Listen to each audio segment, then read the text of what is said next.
To the exam hall. Now हम part 2 करने वाले हैं अपने फिज़िक्स के लेक्चर का, ठीक है। इससे पहले हमने पार्ट 1 कर चुके हैं, राइट। इस जो PDF है हमने बात करने वाले हैं इसमें हम ऑप्टिक्स के बारे में, ठीक है। फिर हम बात करेंगे ऑप्टिक्स के बारे में ही बात करेंगे, इसमें सब टॉपिक्स हैं कुछ, ठीक है। मिरर लेंस की बात करेंगे, ह्यूमन आई डिफेक्ट्स की बात करेंगे, ठीक है। इलेक्ट्रिसिटी के बारे में बात करेंगे, मैग्नेटिज्म के बारे में बात करने वाले हैं यहाँ पे, ठीक है। मॉडर्न फिजिक्स के बारे में बात करेंगे, चाहे न्यूक्लियर ट्रांसफॉर्मेशन एंड रेडिएक्टिविटी की बात करेंगे, राइट। सो मॉडर्न फिजिक्स के बारे में बात करेंगे, न्यूक्लियर ट्रांसफॉर्मेशन एंड रेडिएक्टिविटी के बारे में बात करने वाले, राइट। एंड फिर हम इसमें थोड़ा डिफरेंस देखेंगे कि न्यूक्लियर फ्यूजन में डिफरेंस क्या है, न्यूक्लियर फ्यूजन में क्या है, ठीक है। तो let's start the topic right now. Optics क्या है? देखो, जब भी ऐसा ऑप्टिक्स वर्ड आएगा ना तो हमेशा ध्यान रखना लाइट के बारे में बात हो रही है। किसके बारे में बात हो रही है? लाइट के बारे में, राइट। ऑप्टिक्स बोले तो लाइट के बारे में बात हो रही है। अब हम उसके ज्योमेट्री के बारे में देखेंगे, फिजिकल एप्लीकेशंस के बारे में देखेंगे। सबसे पहले optics is one of the highest yielding chapter है BPSC जनरल साइंस के अंदर, ठीक है। क्वेश्चंस फंडामेंटली जो है आपका टेस्ट करते हैं बाउंड्री को, इंटरेक्शंस के, मिरर लेंस नेचर के एंड विजन करेक्शंस के। तो देखते हैं कि करके सभी को हम डील करेंगे। पहले बात आ रहा है रिफ्लेक्शन एंड रिफ्रैक्शन में डिफरेंस क्या है, ठीक है। रिफ्लेक्शन एंड रिफ्रैक्शन में रिफ्लेक्शन क्या है? लेट्स सपोज भी कोई सरफेस है, यहाँ से आपने लाइट की एक बीम छोड़ी है, ठीक है। इस तरीके से लाइट आई है और रिफ्लेक्शन रिफ्लेक्ट होकर वापस उसी मीडियम में चली गई। लेट्स सपोज कि ये पूरा एयर है, ये भी एयर है, ये भी एयर है, ये भी एयर है, ठीक है। सब एयर है, एयर में लाइट आई है, एयर में ही लाइट वापस चली गई, ठीक है। तो उसको बोलते हैं रिफ्लेक्शन। तो रिफ्लेक्शन क्या है? Bouncing back of light, light का बाउंस बैक होना, लाइट का बाउंस बैक होना इनटू सेम मीडियम। मीडियम मतलब यहाँ पे हमने सेम मीडियम लिया एयर, तो एयर यहाँ भी, एयर यहाँ भी, एयर यहाँ भी। तो सेम मीडियम में अगर लाइट बाउंस बैक करती है, प्लेन मिरर के केस में ये होता है, ठीक है। तो जो रिफ्लेक्शन होता है किस केस में? होता है प्लेन मिरर के केस में, जिससे सब लेट्स सपोज भी यहाँ पे कोई मिरर है, कोई पर्सन इसके सामने खड़ा है एंड ये अपने आप को देख रहा है। कब देख पा रहा है? जस्ट बिकॉज ऑफ रिफ्लेक्शन, ठीक है। रिफ्लेक्शन की वजह से देख पा रहा है, बिकॉज ये एयर मीडियम में खड़ा है और रिफ्लेक्शन भी एयर मीडियम में ही हो रहा है, ठीक है। तो प्लेन मिरर का केस है, एग्जाम्पल हो गया किसका? रिफ्लेक्शन का, राइट। फिर in plane mirror the image form is virtual, और इमेज जो बनती है वो वर्चुअल बनती है, राइट। देखा ना, वर्चुअल इमेज बनती है, इरेक्ट बनती है और लिटरली इन्वर्टेड होती है। तो ये बहुत ज़्यादा फोकस रखना है यहाँ पे कि इमेज कैसी फॉर्मेशन हो रहा है। तो वर्चुअल इमेज बन रही है, जैसे आप हो वैसे ही आप दिख रहे हो, वर्चुअल इमेज बन रही है। दूसरी इरेक्ट इमेज बन रही है, ठीक है, इरेक्ट इमेज बन रही है, ठीक है, स्ट्रेट इरेक्ट बन रही है। और तीसरी लेटरली इन्वर्टेड बन रही है, लेटरली इन्वर्टेड, लेटरली इन्वर्टेड बन रही है। इसका मतलब अगर समझना है ना लेटरली इन्वर्टेड मतलब क्या होता है, देखो अपना हाथ लेना, पाम मतलब एक पंजा लेना अपने हाथ का और उसको मिरर पे टच करना, तो आपको पता लगेगा कि लिटरली इन्वर्टेड क्या होता है, ठीक है। तो ये किस केस में हो गया? रिफ्लेक्शन में हो गया। किस केस में हो गया? प्लेन मिरर के केस में हो गया, राइट। अब हम आते हैं रिफ्रैक्शन की। तो रिफ्रैक्शन में मीडियम चेंज हो जाता है कि जब यहाँ पे लाइट बेंड कर रही है, देखो यहाँ पे बाउंसिंग बैक हो रही है लाइट, बट यहाँ पे क्या रही है? लाइट बेंड कर रही है, लाइट बेंड कर रही है जब पास कर रही है किससे? एक मीडियम से दूसरे मीडियम में, due to change in speed. Let's suppose कि ये आपका एयर है और ये आपका वाटर है, ठीक है, एयर वाटर। अब ये लाइट जो है वो आती है एयर में से एंड वो वाटर में जा रही है। तो जब वो वाटर में जा रही है तो वो लाइट क्या कर गई? बेंड कर गई, स्ट्रेट तो नहीं आई, बेंड कर गई। तो लाइट कैसे हो गई? लाइट ऐसे आती, लाइट ऐसे हो गई बेंड, ठीक है। तो जब एक एयर से दूसरे, सॉरी, एक मीडियम से दूसरे मीडियम में जब लाइट ट्रैवल करती है तो लाइट क्या हो जाती है? बेंड हो जाती है, ठीक है। तो उसे कहते हैं रिफ्रैक्शन। क्या बोलते हैं इसको? रिफ्रैक्शन, ठीक है। और ये किसके कारण होता है? ये चेंज इन स्पीड के कारण होता है, क्योंकि लाइट की जो स्पीड है, लाइट की जो स्पीड है वो एयर में ज़्यादा होगी और आपका वाटर जो है उसमें कम हो जाएगी, क्योंकि पार्टिकल्स जो है वाटर के क्लोज पार्टिकल्स हैं, जबकि एयर के पार्टिकल्स दूर दूर हैं। तो लाइट आएगी पास हो जाती है, लेकिन वाटर पे पार्टिकल टकरा के जाती है तो स्पीड कम हो जाती है, ठीक है, राइट। इतना समझना हो गया होगा आई थिंक। यहाँ पे देखो इस तरीके से, ये हमने मान लो ऐसे कर लिया, एक लाइन बना ली, प्लेन बना लिया। अब यहाँ पे लाइट आ रही है इस तरीके से, एयर मीडियम है, और जैसे ही वाटर में आएगी ये बेंड कर जाएगी। अगर मैं इसके रेफरेंस में नॉर्मल लाइन खींच लूँ तो इसको बोलूँगा नॉर्मल, क्या बोलूँगा उसको? नॉर्मल लाइन बोलूँगा। अब ये लाइट ऐसे आ रही थी, ये अवे फ्रॉम द नॉर्मल हुई है, या फिर ये जो नॉर्मल लाइन है इसको मैं लिख देता हूँ, ये क्या है? ये नॉर्मल लाइन है। तो लाइट जो है, लाइट जो आई है वो नॉर्मल लाइन से दूर गई है, पास में आई है? तो दूर गई है। तो कहने का मतलब ये है कि जब कोई रेयरर रेयर मतलब क्या होता है, जिसके पार्टिकल के बीच में जो डिस्टेंस है वो दूर दूर हो, वो रेयर कहलाता है। जब कभी लाइट की बीम रेयर से डेंसर में जाएगी, कहाँ जाएगी, डेंसर में, तो लाइट कब मूव करेगी, अवे, लाइट मूव करेगी away, away from the normal line, ठीक है। तो लाइट कैसे मूव करेगी, away from the normal line. But अगर कभी भी डेंसर से रेयर में जाएगी, लेट्स सपोज भी ये ऊपर वाटर है और नीचे आपका एयर है, ठीक है, और मैं इसको नॉर्मल खींच लेता हूँ। अभी लाइट आई ऐसे तरीके से वाटर से कहाँ जा रही है, एयर में, तो ये क्लोज चली जाएगी, ठीक है। ये नॉर्मल लाइन के क्या हो जाएगी, क्लोज हो जाएगी। तो जो नॉर्मल लाइन है उसकी क्लोज हो जाएगी। तो जब कभी भी रेयर से डेंसर मीडियम में जा रही है तो लाइट होगी अवे फ्रॉम नॉर्मल, ठीक है। और जब कभी भी डेंसर से रेयर में जा रही है तो लाइट जो है वो क्या होगी, close to the normal, normal की क्लोज में आ जाएगी, राइट। इतना समझ में आ गया, आई थिंक इतना समझ में आ गया होगा, राइट। अब हम बात करते हैं, देखो स्नेल्स लॉ क्या होता है, ये अपने आप में इंपॉर्टेंट है। स्नेल्स लॉ क्या होता है, तो स्नेल्स लॉ के कुछ फॉर्मूलाज होते हैं। स्नेल्स लॉ एक्चुअली फॉर्मूले बेस्ड है, क्या होता है स्नेल्स लॉ देखते हैं, राइट। आई होप से रिफ्रैक्शन और रिफ्लेक्शन समझ में आ गया होगा, ठीक है। एक मिनट,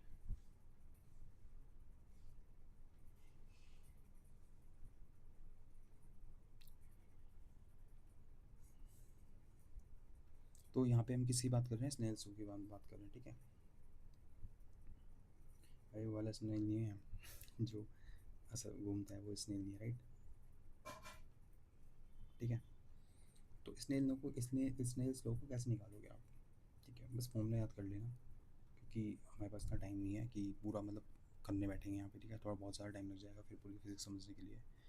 तो Snell's law, right, n1 sine theta 1 is equals to होता है n2 साइन थीटा 2 के, ठीक है। तो ये है स्नेल्स लॉ, क्या ये स्नेल्स लॉ, ठीक है। अब लेट्स सपोज भी कि मैंने एक लाइट, मान लो लाइट जो है वो ये वाटर है, ठीक है, और ये एयर है, और ये नॉर्मल लाइन खींच दी। अब वाटर से एयर में जा रही है तो कहाँ जाएगी, वो कहाँ से, वाटर से एयर में जा रही है, ठीक है, तो ये इस तरीके से आएगी। अब मान लिया इसको n2, इसको मान लिया n1, ठीक है, इसको मान लिया n2 n1, इसका थीटा थीटा 1 और इसका एंगल, सॉरी इसका एंगल थीटा 2। तो n1 साइन थीटा, इस वाले का n1 sine theta is equal to हो जाएगा n2 साइन थीटा के, ठीक है। ये होता है स्नेल्स लॉ।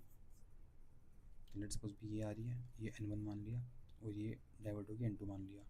इसका जो एंगल वो मान लिया हमने कितना, इसका एंगल मान लिया हमने कितना, थीटा 1, इसका थीटा 2। तो n1 sine theta 1 is equal to में n2 साइन थीटा 2, ये, राइट। तो ये हो गया स्नेल्स लॉ, ठीक है। एंगल ऑफ इंसिडेंस क्या है, एंगल ऑफ इंसिडेंस जब एंगल पड़ रहा है, मतलब जिस एंगल पे लाइट पड़ रही है तो उसे एंगल ऑफ इंसिडेंस बोलते हैं। और एंगल ऑफ रिफ्रैक्शन की भी बोलते हैं, जिस एंगल से लाइट बाहर निकल रही है तो बोलते हैं रिफ्रैक्शन, जिस एंगल से लाइट बेंड हो रही है तो बोलते हैं एंगल ऑफ रिफ्रैक्शन, ठीक है। तो साइन आई इज इक्वल में साइन आर के इक्वल होगा, ठीक है। एंगल साइन इंसिडेंस का जो साइन थीटा है वो इक्वल होगा साइन आर के, रिफ्रैक्शन के, राइट, बेंडिंग के। Hence violet bends most, red bend least. तो इतना ध्यान रखना है कि जो वायलेट लाइट है वो ज़्यादा बैंड करती है, ठीक है। जो वायलेट लाइट है, ठीक है, जो वायलेट लाइट है वो ज़्यादा बैंड करती है एज़ कम्पेयर टू रेड के। इसलिए जितने भी डेंजरस सिग्नल्स है सब रेड कलर के बनाए जाते हैं, जस्ट बिकॉज ऑफ कि बैंडिंग नहीं होती लाइट की, स्ट्रेट आती है लाइट रेड कलर की, जबकि जो वायलेट लाइट है वो बैंड कर जाती है, ठीक है, okay. Daily phenomena of refraction कहाँ देखने को मिलता है आपको, twinkling of stars is due to continuous atmospheric refraction, ठीक है। तो जो ट्विंकलिंग ऑफ स्टार है वो किसके कारण है, वो कॉन्टिन्यूस एटमॉस्फेरिक रिफ्रैक्शन के कारण है, राइट। फिर अब pool of water appear shallower, जो वाटर का पूल है वो शैलोअर दिखता है देन इट इज़ एक्चुअली, ठीक है। वो रियल डेप्थ अपॉन में अपीरेंट डेप्थ के, रियल डेप्थ में तो क्या है कि अपॉन, ये आपका हो गया इधर रियल डेप्थ अपॉन में अपीरेंट डेप्थ, ये एंगल रिफ्रैक्शन का है, ठीक है, इसे कहते हैं रिफ्रैक्शन। देख रहे हो, ये एयर है और ये अपना वाटर है, तो कुछ बेंडिंग हुई ना, कुछ बेंडिंग हो गई लाइट की। तो इससे क्या पता लग रहा है, जब बेंडिंग हो गई लाइट की तो इससे क्या पता लग रहा है कि भाई जो आपका रेयर है और जो डेंसर है, या फिर कह सकते हो जो आपका रियल डेप्थ है, रियल डेप्थ अपॉन में apparent depth is equals to में एम इंटू में यू, राइट। ये बोल सकते हो। देखो इतना डीप में मत जाओ, बट हाँ इतना थोड़ा नॉर्मल ध्यान रखो कि एक्चुअल में क्या है, राइट।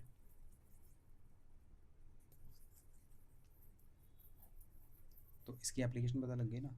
इसकी एप्लीकेशन क्या है, ट्विंकलिंग ऑफ स्टार किसके कारण होता है, रिफ्रैक्शन के कारण होता है। फिर वाटर शैलोर दिखाई देता है, पूल का वाटर शैलोर दिखाई देता है ऊपर से देखने पे, किसकी वजह से, रिफ्रैक्शन की वजह से। फिर एक coin on stick inside water appear bent और एलिवेटेड। एक लेट्स सपोज भी कि मग्गा ले लिया या फिर कुछ ऐसा बाल्टी वगैरह ले लिया, उसमें पानी भर दिया, और ऐसा ना ट्रांसपेरेंट लेना, ठीक है, ट्रांसपेरेंट। जब मैं स्टिक गिरूंगा तो मुझे स्टिक सीधी दिखाई नहीं देगी, मुझे स्टिक ऐसी दिखाई देगी बैंड होती टूटी हुई, ठीक है। क्यों बैंड और एलिवेटेड क्यों दिखाई देगी, क्योंकि रिफ्रैक्शन के कारण होता है।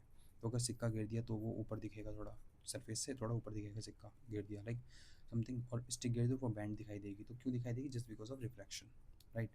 अब आता है total internal reflection. Total internal reflection जब लाइट ट्रैवल करती है डेंसर से रेयर मीडियम में, कहाँ से, डेंसर से रेयर मीडियम के अंदर, तो क्या होगा, band away from the normal, ठीक है, and angle of incidence greater than angle of, जो एंगल ऑफ इंसिडेंस है, जो एंगल ऑफ इंसिडेंस है, ठीक है, वो क्या होगा, greater than critical angle, critical angle के से ज़्यादा होगा, ठीक है, क्रिटिकल एंगल से क्या हो जाएगा, ज़्यादा हो जाएगा। Then the ray is reflected completely back to the denser medium. तो जो रे जो है रिफ्लेक्ट, रे कम्प्लीटली किसमें, बैक डेंसर मीडियम में रिफ्लेक्ट चली जाएगी वापस, जैसे बोलते हैं टोटल इंटरनल रिफ्लेक्शन। तो ऐसा होता है, लेट्स सपोज पे पाइप है कोई, ठीक है, अब यहाँ से बाहर जाने की जगह नहीं है, क्लोज पाइप है, लाइट ऐसे गई, ऐसे टकराएगी, ऐसे टकराएगी, ऐसे टकराएगी, ऐसे टकराएगी, ऐसे टकराएगी, ऐसे टकराएगी, ऐसे टकराएगी, टकरा के ऐसे बाहर, ठीक है, इस तरीके से। तो टोटल इंटरनल रिफ्लेक्शन है, टोटल इंटरनल रिफ्लेक्शन यही है, राइट, टोटल इंटरनल रिफ्लेक्शन। तो सी इज इक्वल्स टू में 1 में, तो high refractive index leads smaller critical angle. जितना ज़्यादा रिफ्रैक्टिव इंडेक्स होगा, ठीक है, जितना ज़्यादा रिफ्रैक्टिव इंडेक्स होगा वो ईल्ड करेगा उतने क्रिटिकल एंगल छोटा, ठीक है, स्मॉलर क्रिटिकल एंगल। तो जितना ज़्यादा रिफ्रैक्टिव इंडेक्स उतने ही स्मॉलर क्रिटिकल एंगल, ठीक है, उतने ही स्मॉलर क्रिटिकल एंगल होगा, right. So I hope you understand. And देखो ये रिवीजन लेक्चर है, सो टाइम का कांस्टेंट है, तो इसलिए हमें थोड़ा जल्दी करना पड़ रहा है। जल्दी का मतलब ये नहीं समझ में आ रहा है भाई, ऑब्वियस सी बात है कि हमें टोटल इंटरनल रिफ्लेक्शन से फ़र्क पड़ना चाहिए। तो जब भी लाइट ट्रैवल करेगी डेंसर से रेयर मीडियम में, तो जो एंगल ऑफ इंसिडेंस है वो बड़ा हो जाएगा क्रिटिकल एंगल के, ठीक है, एंड जो रे है वो रिफ्लेक्ट कर जाएगी कम्प्लीटली बैक डेंसर मीडियम के अंदर, ठीक है। एप्लीकेशन देखोगे कहाँ की एप्लीकेशन होगी, स्पाइकल ऑफ कट डायमंड, वही कटिंग वाला डायमंड, लेट्स वो डायमंड ऐसा बना दिया, इसमें कटिंग होती है ना डायमंड के अंदर, तो कट डायमंड में टोटल इंटरनल रिफ्लेक्शन आपको देखने को मिलता है, क्योंकि लाइट उसमें से ही लाइक इधर उधर करती रहती है। मायरे मिराज फॉर्मेशन इन डेजर्ट, तो डेजर्ट के अंदर जो मिराज फॉर्मेशन होता है, हमें लगेगा कि पानी है, बट पानी नहीं होगा, राइट, तो इसे कहते हैं मिराज फॉर्मेशन। तो किसका एग्जांपल हो गया, कट डायमंड किसका एग्जांपल हो गया, आपका टोटल इंटरनल रिफ्लेक्शन का। फिर जो मिराज फॉर्मेशन होता है डेजर्ट के अंदर, वो किसका एग्जांपल हो गया, टोटल इंटरनल रिफ्लेक्शन का।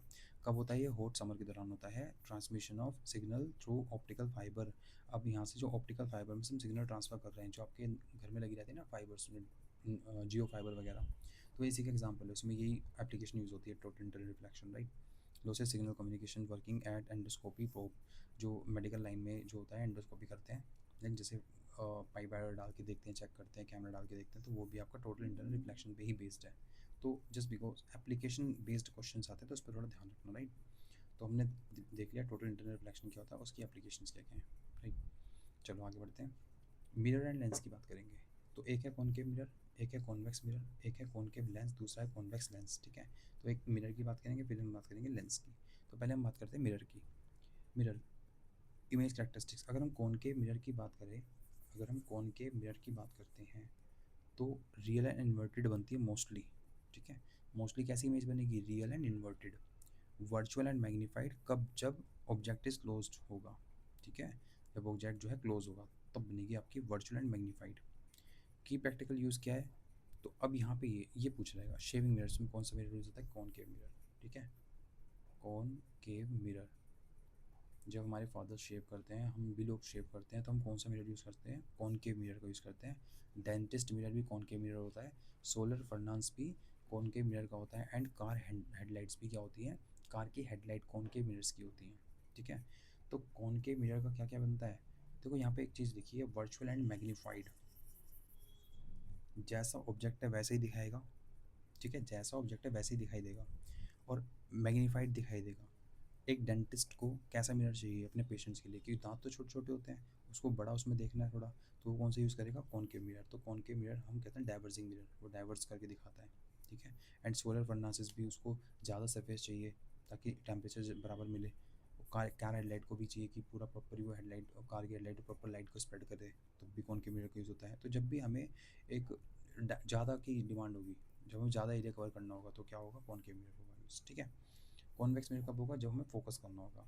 तो ये वर्चुअल होगा, हमेशा इरेक्ट होगा, डिमिनिश्ड इमेज बनेगी, ठीक है, एकदम कॉन्सेंट्रेट वाली इमेज बनेगी।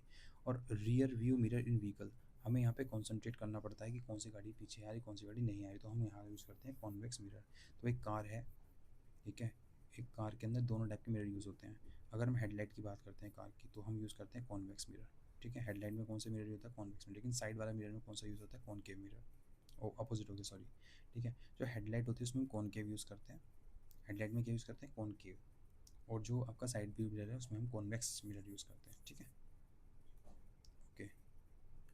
Security mirrors in shop, concentrate करने के लिए सिक्योरिटी मिरर्स इन शॉप में लगाता है, कॉन्वेक्स मिरर होता है, राइट।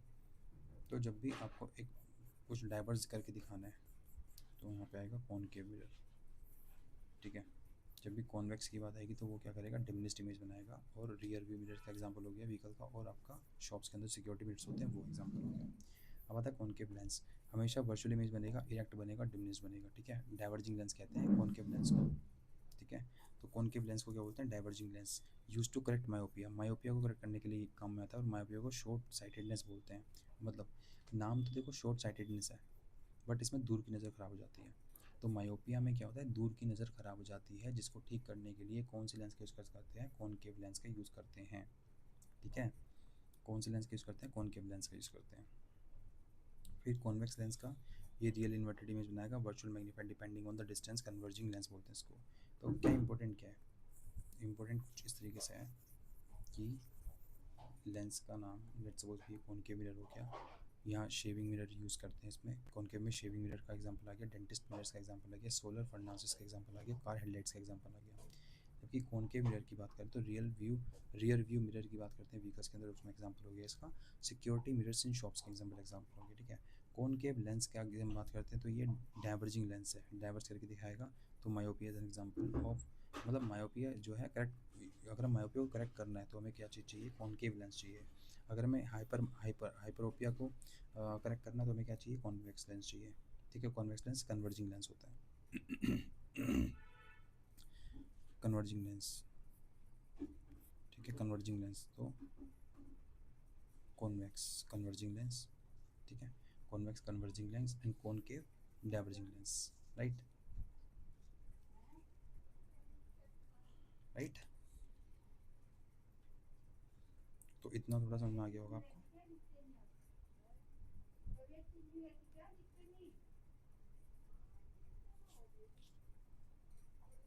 अब देखो, अगर मैं लेंस फॉर्मूला की बात करता हूँ, ठीक है, तो लेंस फॉर्मूला क्या होता है, लेंस फॉर्मूला ये भूल जाओ, यहाँ पे लिखो। तो यहाँ पे एक चीज़ ध्यान रखना है, इंपॉर्टेंट है कि जो पावर है, जो पावर की जो यूनिट है ना, डेप्टर होती है, ठीक है। जैसे आप चश्मा पहनते हैं तो उसकी जो यूनिट होती है वो डेप्टर होती है, ठीक है, कैपिटल डी से रिप्रेजेंट करते हैं, ध्यान रखना, राइट। अगर आपको मतलब मिरर फॉर्मूला देखना है तो आप देख लेना कि यार 1 अपॉन में F is equal to 1 upon में यू प्लस 1 अपॉन में यू, वो ठीक है। तो 1 अपॉन में एफ, एफ बोले तो फोकल लेंथ होती है, इज इक्वल टू 1 अपॉन में वी बोले तो इमेज की, इमेज की वो, ठीक है, और ये ऑब्जेक्ट का, राइट। इसे कहते हैं मिरर फॉर्मूला। ये क्या है, मिरर फॉर्मूला, राइट। समझ में आ गया मिरर फॉर्मूला क्या होता है। और ये पावर है, power is equal to 1 upon में, ठीक है। और इसको पावर को डायप्टर में नापते हैं, किस में नापते हैं, डायप्टर में नापते हैं, सिंपल। देखो फॉर्मूला तो लाइस फॉर्मूले से क्वेश्चन तो थोड़ा आने के चांसेस कम है। एंड बस इतना चीज़ याद रखना, focus on this thing, power की यूनिट क्या होती है, डायप्टर होती है। अब हम बात करते हैं ह्यूमनाइड इफेक्ट की। तो एक है मायोपिया, ठीक है, मायोपिया को नियर साइटेडनेस बोलते हैं।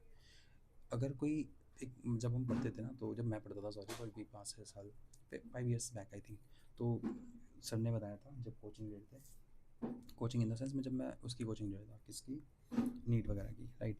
तो तब बताया था कि मायोपिया क्या होता है। तो उसका बेस्ट एग्जांपल दिया था कि कोई फीमेल है और वो जब मेले में जाती है तो उसका पति दूर से उसे दिखाई नहीं देता, तो किसी को भी अपना पति बताने लग जाती है। तो वो दूर खड़ा कोई आदमी उसको अपना पति नज़र आ रहा है, तो उसकी आइज़ में प्रॉब्लम है, उसको दूर की चीज़ दिखाई नहीं दे रही है। तो मायोपिया मायोपिया चिल्लाती है वहाँ से, मेरा पिया, दूर की चीज़ दिखाई नहीं देती। तो मायोपिया में दूर की चीज़ दिखाई नहीं देती है सही तरीके से, ठीक है। तो मायोपिया में दूर की चीज़ दिखाई नहीं देती है। बट अगर हम उसका एग्जांपल देखें तो इसे बोलते हैं नियर साइटेडनेस, ठीक है। तो मायोपिया में क्या चीज़ दिखाई नहीं देगी, दूर की चीज़ों पे देखने में प्रॉब्लम होती है मायोपिया के अंदर, ठीक है। उसको बोलते हैं near sightedness. Near by objects का क्लियर, जो नियर बाय ऑब्जेक्ट है वो क्लियर होता है, बट जो दूर की चीज़ होती है वो ब्लरी होती है, ठीक है। जब इसको अपना हस्बैंड दिखाई नहीं दिया सही तरीके से, right. Image forms in front of the retina, image कहाँ बननी चाहिए, रेटिना के, देखो रेटिना पे, इमेज जो है रेटिना पे बननी चाहिए, बट वो रेटिना के आगे बन रही है, ठीक है। दिक्कत यहाँ पे ही है।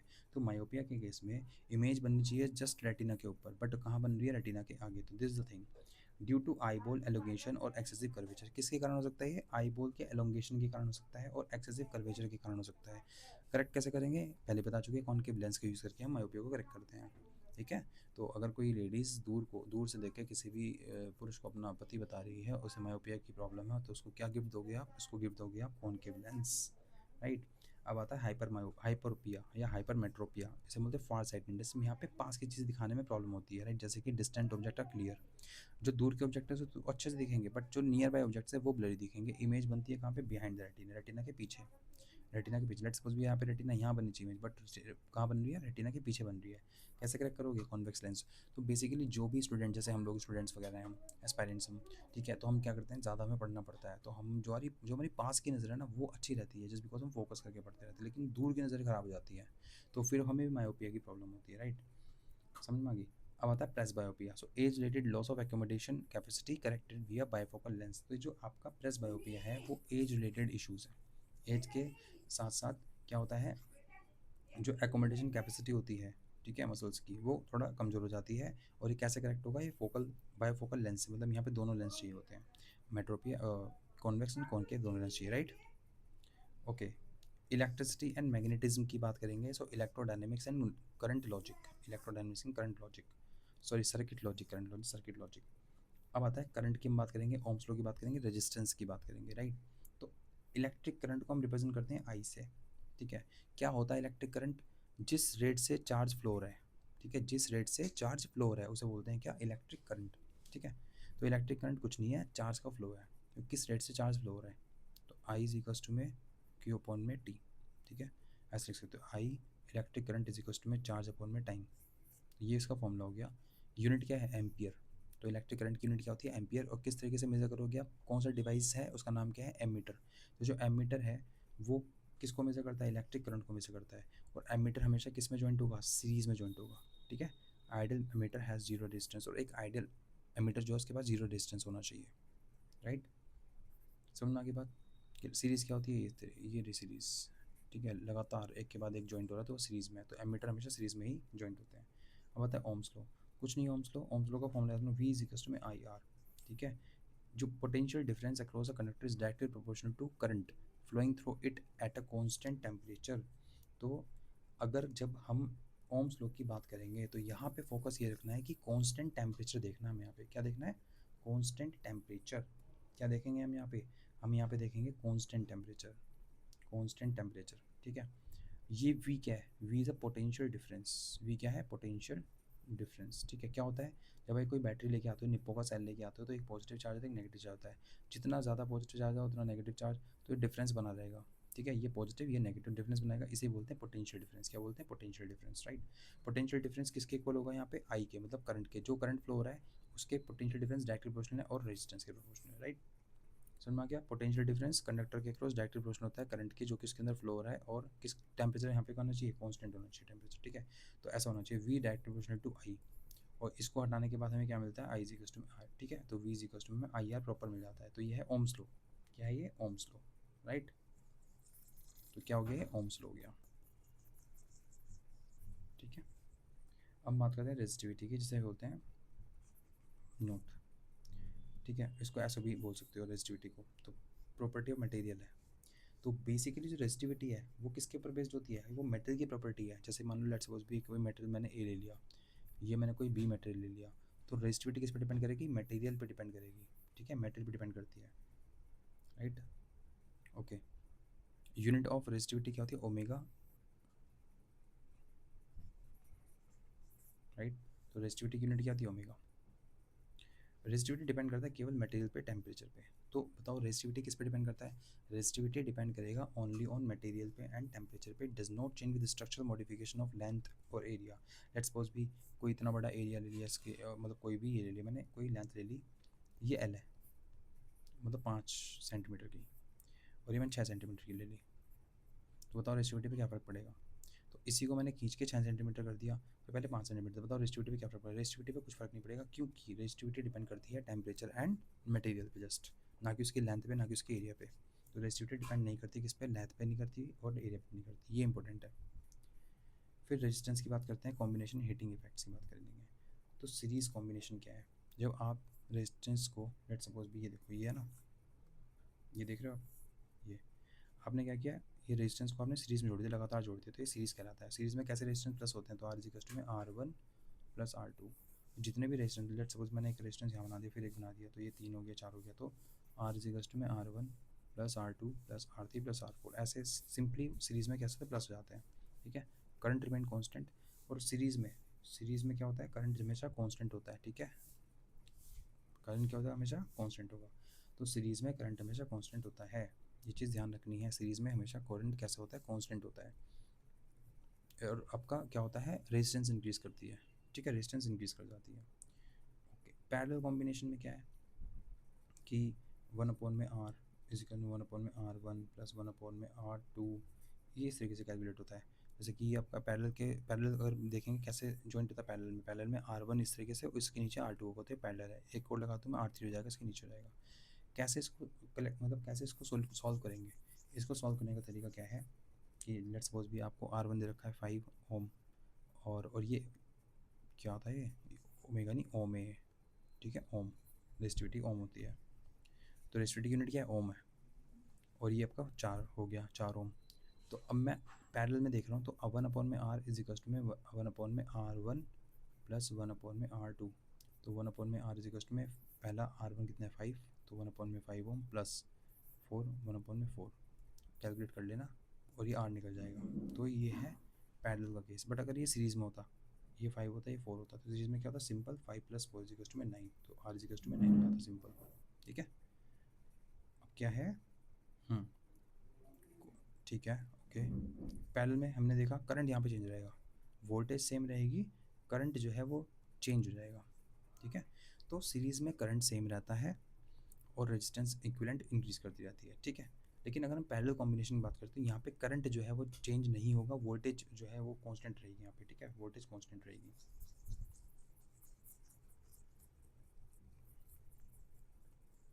ये इंपॉर्टेंट है ना, ध्यान रखना। सीरीज़ में करंट कांस्टेंट रहता है और वोल्टेज चेंज हो जाती है, पैरेलल में करंट चेंज हो जाता है और वोल्टेज सेम रहती है, राइट। जो हाउस होल्ड की वायरिंग होती है वो एंटायरली कनेक्ट होती है पैरेलल के अंदर, राइट। जो हाउस होल्ड में जो वायरिंग होती है वो पैरेलल में कनेक्शन देती है, राइट, सिंपल सी बात है। जूल्स हीटिंग इफेक्ट क्या है, एच इज इक्वल टू में आई स्क्वायर आर टी, इसका फॉर्मूला है। तो जूल हीटिंग क्या है, एच इज इक्वल टू में आई स्क्वायर आर टी। ये क्या है, ये बेसिकली क्या है कि अगर कोई करंट, अगर कोई वायर है, आपने उसके अंदर करंट फ्लो करवा दिया, तो देखते हो वायर हीट हो जाता है, कोई पंखा चल रहा है, चलते चलते गर्म हो जाता है, ठीक है, फ्रीज चल रहा है, गर्म हो जाता है। तो सिंपल सी बात है कि इलेक्ट्रिक फ्यूज़, यहाँ पे जो जूल्स हीटिंग इफेक्ट है वो यही है कि जो हीट है वो इक्वल होगी आई स्क्वायर आर टी के, ठीक है, आई स्क्वायर आर टी के हीट जो है वो इक्वल होगी, तो ये फॉर्मूला है। तो हीट किस पे डिपेंड कर रही है, हीट करंट पे डिपेंड करती है, हीट रेजिस्टेंस पे डिपेंड करती है, और हीट टेम्परेचर पे डिपेंड करती है। तो इन तीनों पे हीट जो है डिपेंड करती है, right. H is equal to में आई स्क्वायर आर टी, ठीक है। और हमने पता है क्या होता है, वी इज इक्वल टू में आई आर, हमें पता है क्या होता है, वी इज इक्वल टू में I are, Ohm's law, I into में आई आर टी, ठीक है। तो एच इज इक्वल टू में ये वी लिख सकता हूँ, तो वी आई टी, ये भी फॉर्मूला हो गया हीट का। तो हीट के दो फॉर्मूले हो सकते हैं, राइट, ठीक है, हीट के कह सकते हैं दो फॉर्मूले हो सकते हैं, okay. Now electric fuse wire require high resistance and low melting point. अब लेट्स सपोज भी आपने कोई अपने घर पे बोर्ड देखा होगा, यहाँ रेड कलर की लाइट जलती रहती है, ठीक है, और यहाँ पे कैसा होता है, फ्यूज़ दिखा रहता है। तो ये जो फ्यूज़ का जो वायर होता है वो हाई रेजिस्टेंस वाला होता है, लो मेल्टिंग पॉइंट वाला होता है। जैसे ही इलेक्ट्रिक करंट ज़्यादा आता है वैसे ही वो मेल्टिंग पॉइंट कम होने की वजह से जो वायर है वो ब्रेक हो जाता है बीच में से। तो जब वायर ब्रेक हो जाएगा तो सप्लाई कट हो जाती है, इसलिए सब बच जाता है अप्लाइंसेस हमारा, ठीक है। और किसका बना होता है, most of the time tin lead alloy का बना रहता है। तो जो फ्यूज़ वायर है वो किसका बना होता है, tin alloy, tin lead alloy का बना होता है, ठीक है, टिन और लेड अलॉय का बना होता है। और इसकी मेल्टिंग पॉइंट जो है कम होती है। Heating element like heater geyser are use nichrome, यहाँ पे नाइक्रोम वायर यूज़ करते हैं हम क्योंकि इसके पास रेजिस्टिविटी ज़्यादा होती है और मेल्टिंग पॉइंट बहुत ज़्यादा होता है, ठीक है। वो ऑक्सीडाइज नहीं होता हाई टेम्परेचर पे भी। तो अगर हम बात करें नॉर्मल केस में, जो हमारे घर में बोर्ड्स वगैरह होते हैं या स्विचेस लगे रहते हैं, वहाँ पे एक फ्यूज़ करके कुछ होता है, ठीक है, कनेक्शन। उस फ्यूज़ में एक ये पॉइंट होगी कि यहाँ भैया एक वायर कनेक्ट रहती है, वायर जो बनी होती है टिन लेड की बनी होती है, टिन लेड की। मेल्टिंग पॉइंट क्या होता है, बहुत कम होता है, कि जैसे ही ज़्यादा इलेक्ट्रिक करंट फ्लो होगा वैसे ही हीट होगी, हीट से मेल्ट हो जाएगा, तो हमारे अप्लाइंसेस जो जुड़े हुए हैं इससे, पंखा फ्रीज वगैरह सब बच जाएंगे, ठीक है। बट अगर हम हीटिंग एलिमेंट्स की बात करें जैसे हीट गीज़र, हम यहाँ पे हम ये वाला वायर नहीं लगा सकते क्योंकि हमें तो वहाँ पे हीट चाहिए ज़्यादा। तो वहाँ पे हम नाइक्रोम यूज़ करते हैं क्योंकि इसकी रेजिस्टिविटी हाई होती है और मेल्टिंग पॉइंट थ्रेशोल्ड से बहुत, थ्रेशोल्ड मेल्टिंग पॉइंट ज़्यादा होता है, ठीक है। ये हो गया ना। हम बात करेंगे मैग्नेटिज्म एंड इलेक्ट्रोमैग्नेटिक इंडक्शन की, right. Elect magnetic field line क्या होता है, emerge from north pole and enter from south pole, ठीक है। तो ये इंपॉर्टेंट है अपने आप में कि मैग्नेटिक फील्ड लाइन निकल कहाँ से रही है और जा कहाँ रही है। लेट्स सपोज भी ये है, ये नॉर्थ पोल है साउथ पोल है, तो इमर्ज हो रही है नॉर्थ पोल से, नॉर्थ पोल से बाहर निकली और एंटर कहाँ हो रही है, साउथ पोल में, तो एंटर कहाँ हो रही है, साउथ पोल में, राइट। इमर्ज, इमर्ज बाहर निकलती है नॉर्थ पोल से और एंटर लेती है साउथ पोल में, ठीक है। आउटसाइड दी मैग्नेट, ये मैग्नेट के बाहर वाला सीन है। बट अगर हम बात करते हैं मैग्नेट के अंदर का सीन, तो देखो साउथ पोल से अंदर जा रही है और बाहर निकल रही है किससे, नॉर्थ पोल से। तो run south to north inside, ठीक है। तो ये चीज़ ध्यान रखना कि भाई एक मैग्नेट हो गई, इसका नॉर्थ बना लिया, इसका साउथ बना लिया, नॉर्थ से साउथ जा रही है बाहर, नॉर्थ से साउथ जा रही है बाहर, नॉर्थ से साउथ जा रही है बाहर। बट जैसे ही हम बात करेंगे अंदर की, तो ये साउथ से नॉर्थ जा रही है अंदर, साउथ से नॉर्थ जा रही है अंदर, right, okay. They form continuous close loop never intersect, और हमेशा ध्यान रखना मैग्नेटिक फील्ड लाइन कभी भी इंटरसेक्ट नहीं करेगी। इंटरसेक्ट मतलब कैसा है कि एक लाइन दूसरी लाइन को कनेक्ट कटेगी नहीं, ठीक है, एक लाइन दूसरी लाइन को कट नहीं करेगी कहीं से भी।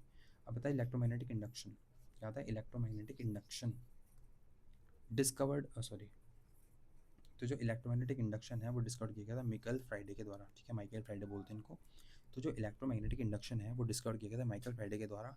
And production of electromotive force EMF across an electrical conductor a changing magnetic field. तो इनका कहने का मतलब ये है कि भाई मैग्नेटिक फील्ड चेंज करने के दौरान हमें इलेक्ट्रिक फील्ड का जनरेशन होता हुआ दिखाई देता है। तो ये कौन कह रहे हैं, इलेक्ट्रोमैग्नेटिक इंडक्शन कह रहे हैं। कौन, किसने बोला डिस्कवर किया, माइकल फ्राइडे ने डिस्कवर किया। तो ये जैसे ही हम मूवमेंट करेंगे मैग्नेट की या मैग्नेटिक फील्ड में कुछ चेंज आएगा, ठीक है, जैसे ही मैग्नेटिक फील्ड के अंदर कुछ चेंज आता है तो वैसे ही इलेक्ट्रिसिटी इंड्यूस होती है, इलेक्ट्रिसिटी उत्पन्न होती है, ठीक है। तो ये कहलाता है इलेक्ट्रोमैग्नेटिक इंडक्शन, ठीक है। इलेक्ट्रिसिटी पूरा नाम देखो इसका क्या है, इलेक्ट्रोमैग्नेटिक इंडक्शन। इलेक्ट्रिसिटी का इंडक्शन हो रहा है मैग्नेटिक फील्ड की वजह से। तो ये है, कुछ किसने था, माइकल फैराडे ने था concept, right. Electric generator and dynamo, ये क्या है, ये कन्वर्ट करता है मैकेनिकल एनर्जी को इलेक्ट्रिकल एनर्जी के अंदर बेस्ड ऑन ईएमआई प्रिंसिपल्स। तो यहाँ पे ईएमआई बोला है, ईएमआई नहीं, ईएमआई जो सामान लेने में भरते हैं ईएमआई वाला ईएमआई नहीं है, ठीक है। तो ये इलेक्ट्रोमैग्नेटिक इंडक्शन। तो अगर कोई पूछ ले कि जो इलेक्ट्रिक जनरेटर है, ये जो डायनामो है, वो किस प्रिंसिपल पे काम करता है, तो वो काम करता है ईएमआई प्रिंसिपल पे। ईएमआई प्रिंसिपल बोले तो इलेक्ट्रोमैग्नेटिक इंडक्शन प्रिंसिपल, कि मैग्नेटिक फील्ड का यूज़ करके हमें इलेक्ट्रिसिटी बनाते हैं, ठीक है। तो मैकेनिकल एनर्जी को कन्वर्ट करते हैं किसमें, इलेक्ट्रिक एनर्जी के अंदर। अब electric motor opposite of dynamo, ये डायनामो के अपोजिट इलेक्ट्रिक मोटर, ये क्या करती है, इलेक्ट्रिक एनर्जी कन्वर्ट करती है मैकेनिकल एनर्जी के अंदर। तो जो इलेक्ट्रिक मोटर वाला कॉन्सेप्ट है ना, वो अपोजिट है डायनामो के, क्योंकि ये कन्वर्ट करती है इलेक्ट्रिक एनर्जी को किसमें, मैकेनिकल एनर्जी के अंदर यूज़ करके मैग्नेटिक फोर्सेस को, ठीक है, acting in current carrying wires. तो ये दोनों अपने ध्यान रखना, आराम आराम से दिमाग में रहना चाहिए। इलेक्ट्रिक जनरेटर डिफरेंस अपोजिट है किसके, इलेक्ट्रिक मोटर के, क्योंकि ये इलेक्ट्रिक मोटर इलेक्ट्रिसिटी का यूज़ कर रही है, इलेक्ट्रिसिटी का यूज़ करके, इलेक्ट्रिक एनर्जी का यूज़ करके मैकेनिकल एनर्जी में कन्वर्ट कर रही है, ठीक है। जबकि जो इलेक्ट्रिक जनरेटर है वो क्या कर रहा है, वो मैकेनिकल एनर्जी को कन्वर्ट कर रहा है इलेक्ट्रिक एनर्जी के अंदर, जो कि बेस्ड है ईएमआई प्रिंसिपल्स पे। तो ईएमआई प्रिंसिपल पे कौन बेस्ड है, इलेक्ट्रिक जनरेटर या इलेक्ट्रिक मोटर। तो इलेक्ट्रिक जनरेटर जो है वो ईएमआई प्रिंसिपल पे बेस्ड है, राइट। ट्रांसफार्मर ऑल्टर्न और AC voltage based on mutual induction can not function as direct current, ये ट्रांसफार्मर जो है फंक्शन नहीं कर सकता डायरेक्ट करंट के ऊपर, ठीक है। सो क्या ट्रांसफार्मर जो है वो डायरेक्ट करंट पे फंक्शन कर सकता है? नहीं, वो एसी पे चलता है। एसी बोलते हैं ऑल्टरनेट करंट पे चलता है, राइट। तो ट्रांसफार्मर ऑल्टर करता है एसी वोल्टेज को, जो कि बेस्ड होती है म्यूचुअल इंडक्शन पे। भाई आपने एसी लगवाया घर में, ठीक है, और यहाँ पे एक स्टेबलाइजर लगवाते हो, लगता है। और वैसे भी पहले के टाइम पे स्टेबलाइजर रहता था घर पे, वोल्टेज जिसे कहते थे, राइट। और वैसे भी आपके पास जो चार्जर रहता है घर पे फ़ोन का, तो वो डीसी है ना, वो डायरेक्ट करंट है, ठीक है। तो क्या करता है वो, ये जो चार्जर है, मोबाइल का चार्जर जो होता है, उसको जब हम चार्ज उसमें लगाते हैं सॉकेट में क्या करंट आ रहा है? एसी आ रहा है। लेकिन ये जो फ़ोन में आप कनेक्ट करते हो, तो ये एसी को किस में कन्वर्ट करता है? डीसी में कन्वर्ट करके भेजता है। तो आपके फ़ोन के लिए डीसी लगता है, ना कि एसी, ठीक है। अब आता है modern physics, nuclear transformation and radio activity. Radio activity क्या है, राइट? रेडियो एक्टिविटी क्या है, देख लेते हैं रेडियो एक्टिविटी क्या है। तो सिंपल एज दैट कि भाई स्पॉन्टेनियस एमिशन है रेडिएशन का फ्रॉम अनस्टेबल एटॉमिक न्यूक्लियाई। क्या लिखा है? Unstable atomic nuclei. ऐसे एटॉमिक न्यूक्लियाई जो कि अनस्टेबल है, उसमें से रेडिएशन निकल रहा है, ठीक है, और स्पॉन्टेनियस एमिशन हो रहा है। ये डिस्कवर किया गया था हेनरी बैक्वेरेल के द्वारा। ये टर्म यूज़ की गई थी, कौन की गई थी, किसका कॉइन की गई थी? मैरी एंड पेरी क्यूरी के द्वारा, ठीक है। तो जो रेडियो एक्टिविटी की जो टर्म है, वो कॉइन की गई थी मैरी एंड पेरी क्यूरी के द्वारा, ठीक है। और एक्चुअल में होता क्या रेडियो एक्टिविटी, कि स्पॉन्टेनियस एमिशन हो रहा है रेडिएशन का, कहाँ से? अनस्टेबल एटॉमिक न्यूक्लियाई से, ठीक है। न्यूक्लियर डीके एमिशन, एक अल्फा डीके होता है, एक बीटा डीके होता है, एक होता है गामा डीके। तो जो अल्फा डीके पार्टिकल है, इसका एग्जांपल है हीलियम न्यूक्लियस, ठीक है। तो जो अल्फा डीके का एग्जांपल है, उसका एग्जांपल क्या है? Helium nucleus. और ये एमिट करता है alpha particle decrease atomic number by 2। कितना एटॉमिक नंबर से डिक्रीज करता है? 2 एटॉमिक नंबर से डिक्रीज करता है, एंड मास नंबर बाय 4, ठीक है। हैज़ हाईएस्ट आयनाइजिंग पावर, इसके पास कैसी पावर है? हाईएस्ट आयनाइजिंग पावर है। तो एक बार रिपीट कर लेते हैं। जो अल्फा पार्टिकल है, उसका एग्जाम्पल है हीलियम मॉलिक्यूल, एंड ये एमिट करता है अल्फा पार्टिकल को, ठीक है, डिक्रीज करता है atomic number by 2, and increase करता है मास नंबर, सॉरी, डिक्रीज करता है atomic number by 2 and mass number by 4, ठीक है। और हाईएस्ट क्या है? आयनाइजिंग पावर इसकी। फिर आता है beta. Beta particle high speed electron है, ये एटॉमिक नंबर इंक्रीज करता है 1 के द्वारा, and mass number stays unchanged, mass number यहाँ पे अनचेंज होता है, ठीक है।